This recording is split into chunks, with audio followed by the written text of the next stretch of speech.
Para 1970, Miguel ya pisaba fuerte en la escena underground porteña y gozaba del reconocimiento de sus pares, pero para. Aún es 1970, o sea, el Miguel que estamos viendo en este momento es del 83. ¿Qué ocurrió entre estos años? Mejor que te lo resuma Miguel.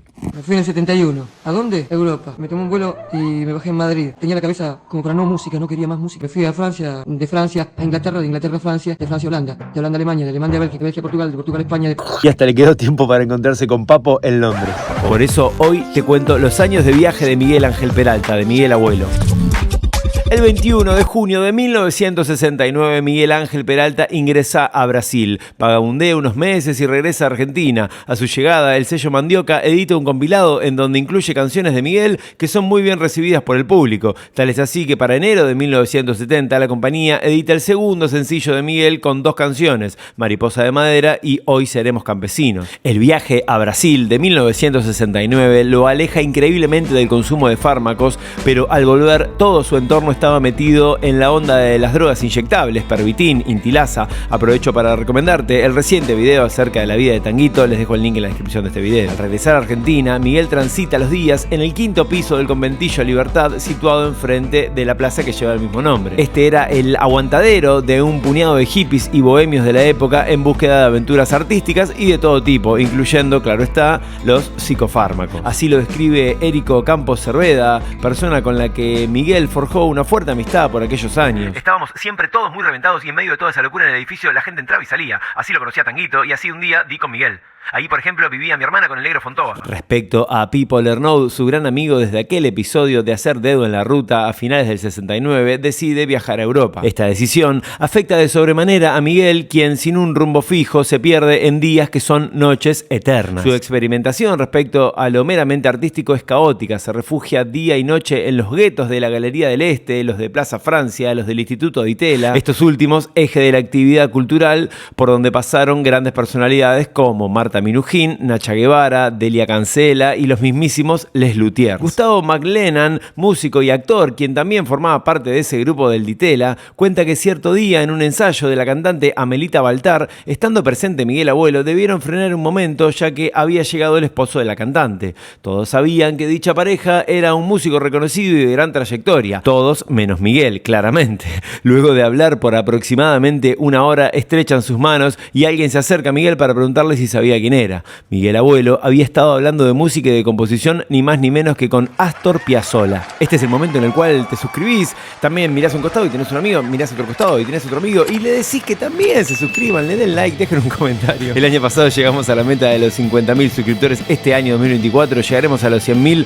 Depende de ustedes, papu, metele ahí, vamos. Comenzaba 1970 y la cuestión política represiva de la dictadura de Juan Carlos Onganía estaba a flor de piel. Todos los asistentes del Instituto de Itela son perseguidos e investigados para ver en qué andan. Miguel, completamente desmotivado por una vida que ya no tiene sentido, decide nuevamente viajar a Brasil. Esta vez junto a un amigo, Horacio, en un Citroën con destino final a la ciudad de Bucios. Allí convence a un grupo de músicos brasileños de formar la versión carioca de Los Abuelos de la Nada y deciden llamarse Los Colectiveros del Nirvana. El proyecto no duró mucho y Miguel regresa para juntarse con el ex abuelo Héctor Pomo Lorenzo y el tecladista Carlos Cutaia y formar la agrupación El Huevo, quienes debutan en un show íntimo en el ya mencionado Instituto de Itela. Ya sé, no me digas nada. Te hablé de los viajes europeos de Miguel y aún no viajó a Europa. Es que antes le quedaba viajar a Rumipal, tocar en el BEA Rock en la primera edición, formar una banda con Spinetta y algunas cositas más. Atenti, acomodate que estás viviendo la década de oro de Miguel Abuelo, la que nadie conoce. Buenos Aires era un lugar muy difícil para desarrollarse artísticamente, la situación se estaba poniendo peligrosa. De hecho, encontré este recorte exhibido en el libro Miguel Abuelo, el Paladín de la Libertad, de Juanjo Carmona, donde vemos a Miguel Abuelo el día de la clausura del Instituto de Itela. Para mediados de 1970, Miguel decide radicarse un tiempo en Córdoba, más precisamente en Villa Rumipal. En estos tiempos, los Huevo conocen a Jorge Pistocchi, periodista, escritor e ilustrador, quien para ese momento había recibido una suma importante de dinero y decide apadrinarlos comprando equipos e instrumentos. Refugiados en Rumipal, Córdoba, la banda ensaya sin parar y hasta incluso brindan una nota para la revista Pelo, la cual encontré y se las comparto a continuación. Ya saben, pongan pausa y la leen. El Huevo venía con todo, se iban a presentar en el mega festival BEA Rock, la primera edición. De hecho, así lo asevera Miguel en dicha nota. Parto del rock and roll roll, ese es mi camino de hoy. Antes era balada, esperamos una comunicación masiva, pero muy, muy masiva. Lo cierto es que Miguel se presentó en aquel festival solo con su guitarra. Entre el consumo de pastillas de LSD y esa histeria que caracterizaba a aquel Miguel, el proyecto quedó trunco. El Huevo pasó a formar parte de la leyenda de Buenos Aires como la banda que podía haber sido, y esta vez la revista Pelo fue un poco más irónica. Huevo roto. El amor y admiración entre Luis Alberto Spinetta y Miguel Abuelo era mutuo. Ambos no paraban de halagarse siempre que podían y finalmente llegaba el momento de hacer algo juntos. El flaco, siempre tan inteligente, propuso hacer una ópera rock al mejor estilo Tommy de los Who, con 4 actos que se llamara El Señor de las Latas.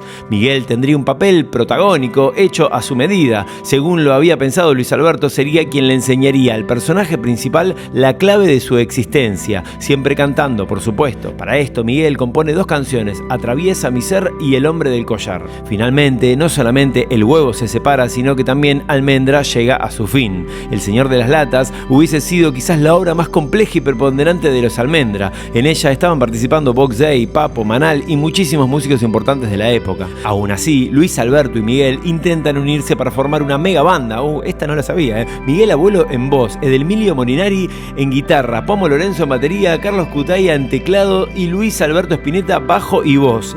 Sí, bajo y voz, no me la conté. No. Por supuesto que esto nunca proliferó y apenas sobrevivieron pequeñas referencias de esta época que luego se vieron reflejadas en el disco Spinetalandia y sus amigos, grabado en 1971. Dato de color: Spinetalandia y sus amigos fue el tercer disco del acuerdo comercial entre los Almendra, ya separados, y la RCA. Spinetta editó el disco con amigos intentando hacer el disco menos comercial del mundo, fusionando estilos, refugiándose en alguna composición de Papo, su amigo por aquella época, y alguna de Miguel Abuelo. La RCA decidió no respetar el nombre que el flaco le puso y llamó a la placa como Almendra, luego en reediciones como Luis Alberto Spinetta y también La búsqueda de la estrella. El disco, tal como lo conocemos, Spinetalandia y sus amigos, se editó recién en 1995. Likes si no lo sabías y comentarios si querés saber más de esta historia. Algunas de estas sesiones de grabación se dieron en los estudios de TNT, el mismo donde Tanguito se sacó esta foto. Este estudio se encontraba en Santa Fe al 1050, en un primer piso. Los que conocemos Buenos Aires sabemos que esa dirección en la actualidad no existe, ya que se demolió todo para continuar y ensanchar la avenida 9 de Julio. Casualmente, en 1970, los estudios TNT se mudaron a Moreno al 900, y en tal mudanza, estas cintas se perdieron, quedándonos sin esta gran huella del rock nacional. Me encantaría hacer un video acerca de la historia de este estudio, ya que allí se grabaron cientos de discos importantísimos para nuestra historia. Solo tiro un datito de color. En el año 2009, Emma Jorviler edita este temazo junto a Gustavo Cerati. El mismo clip de dicha canción está rodado en los estudios TNT y la persona que aparece detrás de la consola es Julio Costa, quien muchos años atrás, con 16 años, era asistente de grabación de las jornadas nocturnas de la Biblia de Box Day, de las sesiones de Tanguito y también de estas cintas perdidas de Spinetta y Miguel Abuelo. Lamentablemente, hoy este estudio se encuentra cerrado y desconozco en qué estado están sus instalaciones. Si lo sabes y me querés escribir por privado, ahí buenísimo. Seguimos.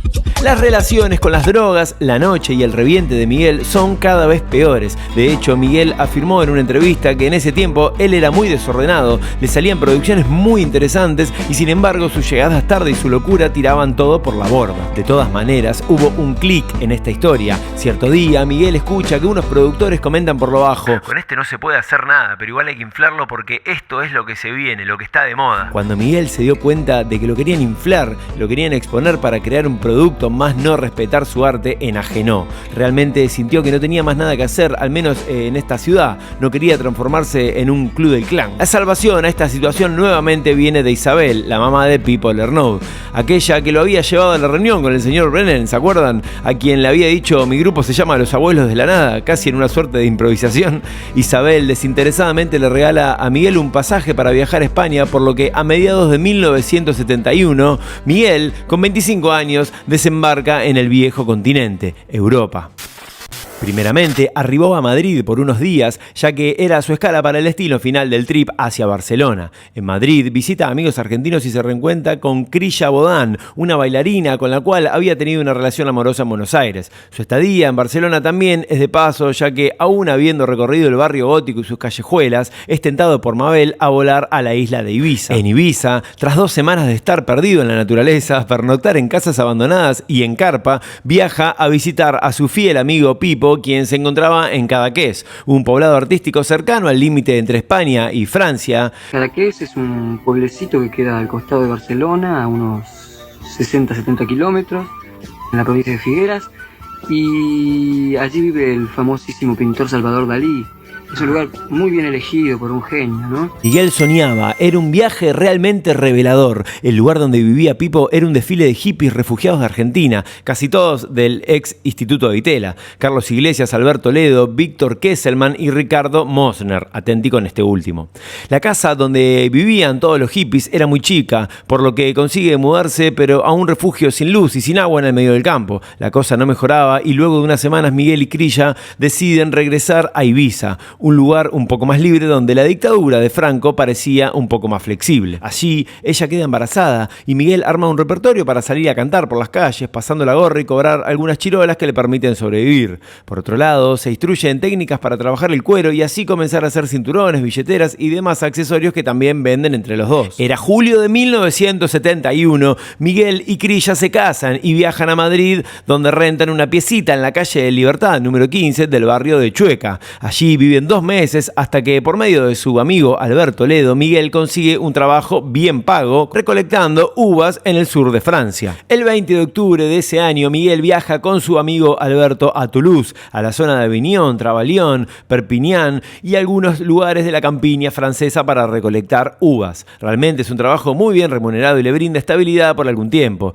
Mientras, Crilla, embarazada, viaja a París y ambos se radican algunas semanas en la casa de su amigo Ricardo Mosner. Dato de color: Ricardo Mosner, quien al momento de publicado este video de 2024 aún está radicado en París, en ese momento vivía con su esposa Elisabeth Weiner, actriz y cantante hiper conocida en Francia, quien era hija del pianista Jean Weiner y nieta del creador del Partido Comunista Francés. ¿Viste? ¿Quién te dijo que ser rockero no te instruye históricamente? Acá se ve historia, de todo, ¿eh? Allí, en París, Miguel también aprendió el oficio de restaurador de muebles antiguos. Este trabajo lo acercó a Edgardo Cantón, un músico argentino que se había capacitado en el Ditela y estaba estudiando música concreta con Pierre Schaeffer. Cuestión es que la casa de Mosner y su esposa era muy lujosa, pero los planes de Miguel y de Crilla eran juntar dinero para llegar a Londres, que ella dé luz allí y poder gozar con los servicios de salud del Estado. Recordemos que Crilla tenía ciudadanía inglesa. Finalmente, y luego de 2 meses, en enero de 1972, Miguel se radica en Londres en un altillo rentado ubicado en el 92 de Anns Hill Street. Apenas llega, se da un encuentro histórico en un pub de Earl's Court, más precisamente en el baño. ¿Con quién? Con Norberto Napolitano, con Papo. Esto también te lo cuento en el video de los viajes de Papo por Europa. Dejo el link acá abajo en la descripción. La visa migratoria que Miguel había obtenido al ingresar a Inglaterra era por un mes y estaba a punto de vencerse. La única solución viable era casarse en dicho país y para colmo la pareja no atravesaba su mejor momento. A decir verdad, la relación siempre fue tormentosa ya que ambos poseían un carácter muy fuerte. Sin embargo, contra todo pronóstico y con un Miguel muy enfocado en su paternidad, el 8 de mayo de 1972 nace Gato Azul Peralta, primer y único hijo de Miguel. Pero éramos muy parecidos. Entonces tan pronto estábamos en el éter, pero cuando venía el infierno, en el infierno. Nunca término medio. A mediados de 1972 y en esas salidas nocturnas londinenses que pocas veces se daban, Miguel ve en vivo a Genesis y a lo que recuerda a él como los futuros Sex Pistols. Sin duda, esto es un factor determinante para que vuelva a conectar con la música y con el escenario. Claramente Miguel se da cuenta que Londres no es la ciudad para que un negrito rioplatense muestre su música en español. Decide nuevamente regresar a París para instalarse con su amigo Ricardo Mosner y su esposa, pero esta vez en un petit hotel parisino. Por medio de ellos conoce a Juan Carlos Cáceres, argentino, instalado en Francia desde el año 68 y precursor de fusionar el tango con la música electrónica. Miguel nutre su relación con Juan Carlos y esto queda reflejado en el disco El Camino, Dale Negro, de su banda Malón. En dicha placa, editada por el sello Philip y muy difundida en Francia, Miguel grabó guitarras, percusión y por supuesto voces. Este disco es casi desconocido en nuestro país, pero podemos apreciar en él a un joven Miguel cantando. Obvio que te lo voy a hacer escuchar. Entramos al Data Laboratorio, no sé cómo llamarle, y separamos las voces para que escuchen a Miguel Abuelo cantando en 1971 en un estudio en Francia.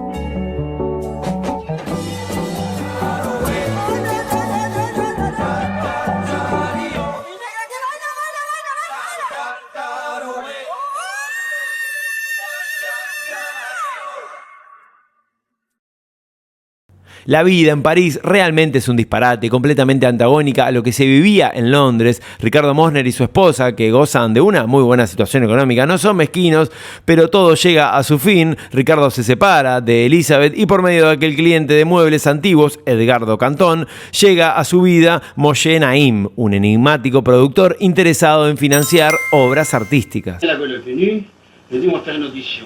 Je l'ai amené dans le studio, avec sa guitare. J'ai demandé à l'ingénieur du son qu'il a chanté une chanson. Deuxième chanson, s'il vous plaît. Troisième chanson, s'il vous plaît. Vous voulez la batterie? Qué lindo. C'était comme ça. J'ai dit, comment? Il dit, oui, oui. Alors, il prend la guitare. Vous voulez des trompettes? J'ai dit, il est fou, c'était pas. Il faisait, disons, il a pris l'harmonica et il y avait l'orchestration. J'ai dit, mais je suis devant un phénomène. Comenzaba 1973 y Moshe le propone grabar un disco con sus canciones, para lo cual Miguel se une a Carlos Bairis, un chelista chileno que comienza a tocar el bajo, y a Daniel Sbarra, quien antes de arribar a París había formado en La Plata, Argentina, la banda Dulce Membrillo, junto a Federico Moura y a Luis María Canosa. Dato de color, ¿Luis María Canosa te suena?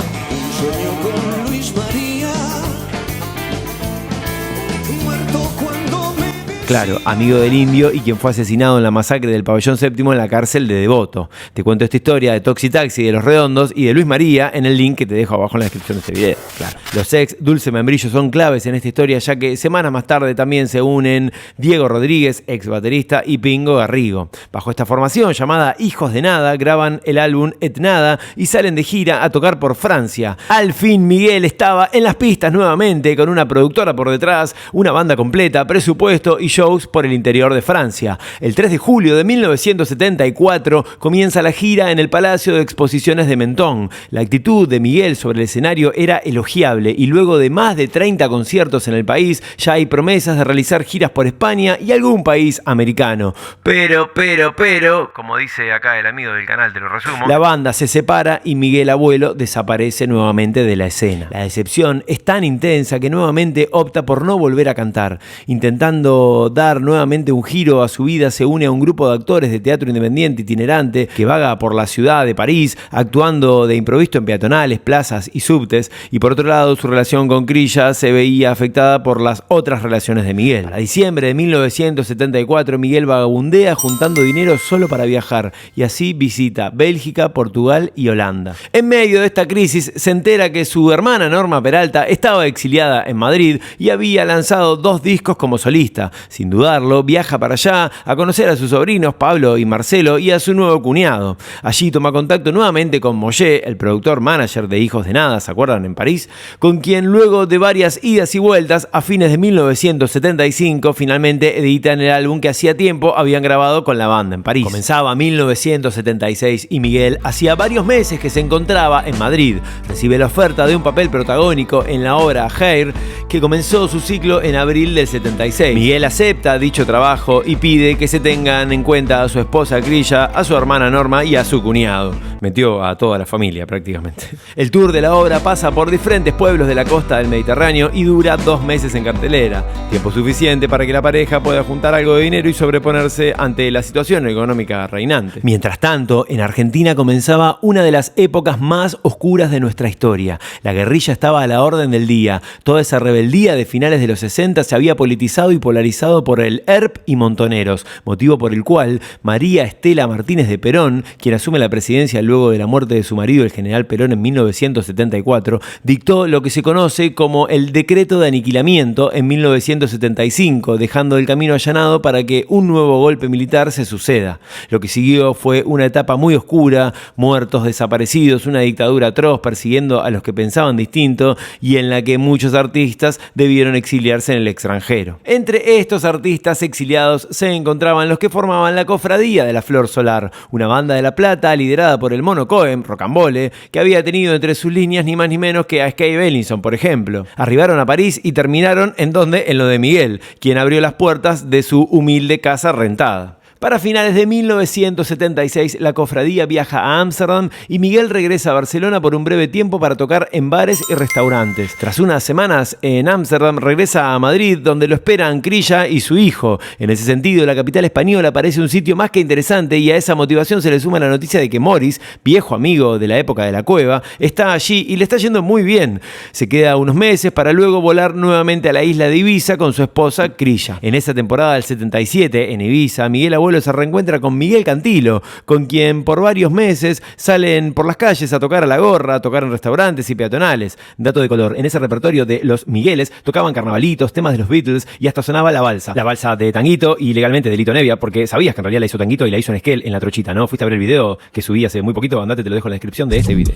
En Ibiza, el reducto Amnesia, que más tarde en los 80 fuera principal centro de reunión y uno de los venues más conocidos de Europa, recibía la visita de grandes artistas de la época. El mismo Cubero Díaz, de la cofradía, afirma que el lugar era realmente increíble y lo más lindo era poder ver en una misma noche a Eric Clapton, a Frank Zappa y a Miguel Abuelo en el mismo escenario. ¿Se imaginan? Increíble. En julio de 1977 el rock ya tenía un peso dentro y fuera de la isla, por lo que la comuna de las Islas Baleares organiza el primer festival de música de Ibiza. Miguel no duda en convocar a su amigo Miguel Cantilo, a Cubero Díaz y al resto de la cofradía y rearma nuevamente una banda a la que ligeramente llama Los Abuelos de la Nada. En esta nueva versión de la banda sonaban canciones de Miguel, de Pedro y Pablo y de la cofradía. De ese concierto no hay registro y si bien los músicos sudamericanos fueron muy bien recibidos por el público, pasó el festival y cada uno nuevamente tomó su rumbo. Miguel continuó con sus shows callejeros junto a Miguel Cantilo y ocasionalmente junto a Cubero Díaz.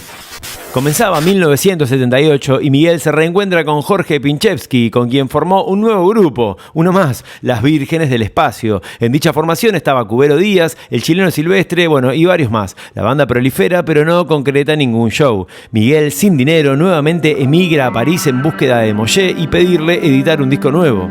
Esta vez, instalado en el barrio latino, Miguel se junta seguido con Pinchevsky, quien en ese momento formaba parte de la banda de rock sinfónico Gong, y gracias a su ayuda toca de soporte de esta banda el 31 de enero de 1978. 2 días después, y luego de varios años, retoma contacto con su amigo Pipo Lernoud, pidiéndole ayuda para difundir su disco Etnada en Buenos Aires.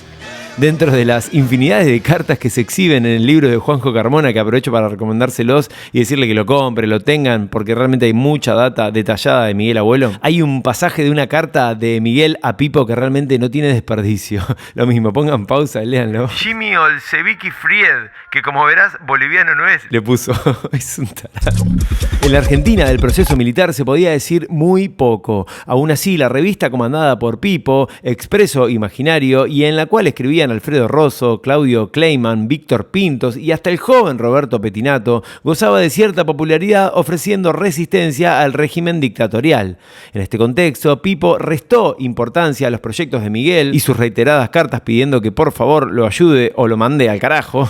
Las fotos que estás viendo en este momento son las adjuntas en dichas cartas. Así Miguel regresa junto a su hijo por enésima vez a Ibiza para pasar las fiestas ya separado de Crilla y recibir 1979. Pronto todo iba a cambiar y para bien, muy bien. Esos días nublados de enero y febrero le traen a 2 personas muy importantes, Techi y Cachorro López. Este último, un joven rugbyer que decide ir por nuevas experiencias al viejo continente junto a su bajo eléctrico.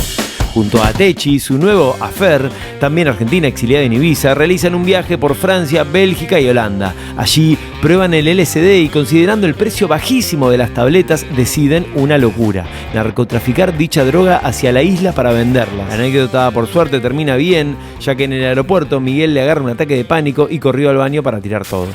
Para junio de 1979 le llega a Techi, ya formalmente su novia, la noticia que había recibido una herencia millonaria, pero para cobrarla debería regresar a Argentina. Todos están contentos, todos menos Miguel, que incluso hasta en la fiesta de despedida seguía insistiendo que él No volvía a Argentina ni en zapatos de baile. Dicha fiesta, que claramente se dio en el marco de pastillas, marihuana y mucho alcohol, tendría un desenlace algo negativo, ya que a la mañana siguiente se enteran que había ocurrido un robo en las cercanías y, considerando que había habido una jodita cerca, cerca, los implicados eran Miguel y su amigo Pancho Iglesias. Aunque no lo crean, el prontuario de rebeldía, los papeles todos vencidos de visas, permisos y demás, hicieron que Miguel y Pancho terminen detenidos y Gato Azul, su hijo, en un hogar de huérfanos para que Virginia y Norma, madre y hermana de Miguel, se hagan cargo y regrese a Argentina. Así como se los estoy contando, Miguel Ángel Peralta, Miguel abuelo, preso en Europa. Por supuesto, dentro de la cárcel, fiel a su estilo, adulaba las sandalias hindúes del principal recluso y le preguntaba dónde las podía conseguir.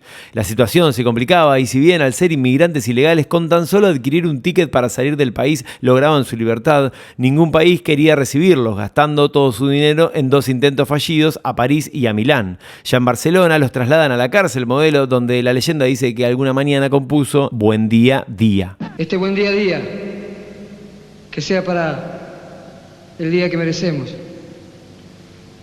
Luego de más de un mes privado de su libertad y gracias a su amigo y productor Moshe, logra quedar en libertad. Pablo Cedrón, actor y músico, recuerda encontrarlo durmiendo en la calle en las cercanías del barrio chino en Barcelona, hecho por el cual lo invita a vivir una semana junto a él. Miguel tenía realmente una paranoia muy grande de que lo deportaban definitivamente de Europa, por lo que comenzó a llevar siempre el pelo prolijo, peinado a la gomina, anteojos culo de botella y un bigote cortito que le da un aspecto de persona seria.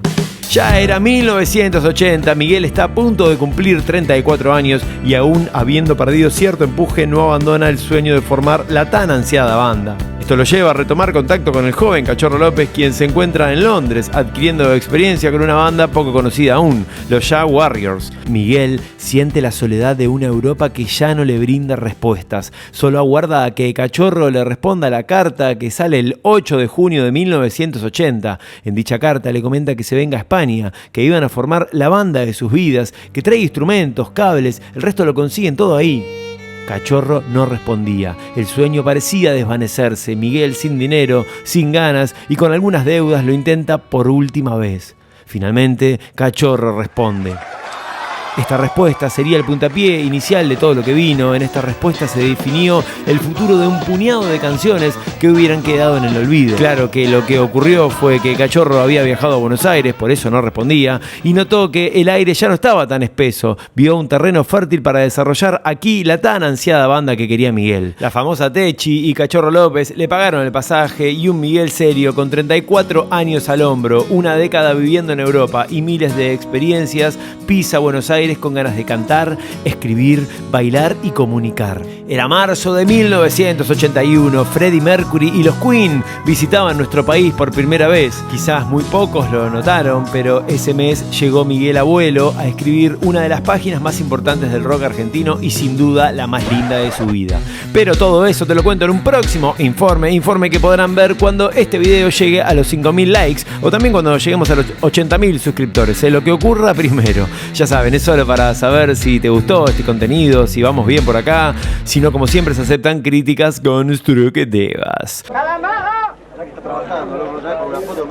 Y pensás que lo viste todo, quédate al final del video porque esto que acaba de pasar es increíble, te lo muestro entero al final, quédate. También podés hacerte miembro de este canal o aportar económicamente para que uno pueda financiar este tipo de videos. Los artistas seleccionados Rock Data son los amigos de Experiencia Brosco, directos de la provincia de Mendoza, los chicos de La Recoba, banda tributo a la década de los 80, de los 90. ¿Hacen alguna de los abuelos? Me imagino que sí, ¿no? Y los vecinos de acá de Montegrande, Coraza. A todos ellos vayan a seguirlos y a stalkearlos ahí en Instagram, Spotify y en todas las redes sociales. Soy Paul López Alich, ya saben, Instagram, TikTok, estás en Rock Data, muchas gracias. Andrés, ¿vas a hacer un reggae? Saca estos forros, saqué un poco de belleza masculina viril. Los pobres de vos, grandote.